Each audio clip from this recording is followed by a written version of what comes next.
गोंधळलेल्या जगात आपण मंदिराबाहेर शांतता शोधतो, पण खऱ्या अर्थाने स्वतःच्या आत डोकावून पाहायला लावणारे ठिकाण म्हणजे हे पुण्यातील त्रिमंदिर. हे मंदिर फक्त दगडाचे मंदिर नाही, तर ही एक विचारधारा आहे. इथे भेदाभेद नाही, फक्त एकत्व आहे. एकाच छताखाली जेव्हा जैन, शैव आणि वैष्णव परंपरा एकत्र येतात तेव्हा जाणवते की देव एकच आहे, फक्त वाटा वेगवेगळ्या आहेत. इथे आल्यावर फक्त हात जोडले जात नाही, तर मनातील नकारात्मक विचार गळून पडतात.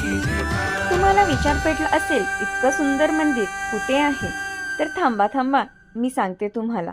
पुणे बेंगळूर हायवेने जर तुम्ही कुठे जात असाल तर तुम्ही इथे नक्की थांबा.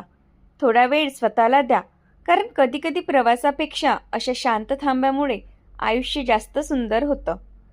जिथे भक्ती आणि शांती याचा संगम होतो त्यालाच त्रिमंदिर असेही म्हणतात.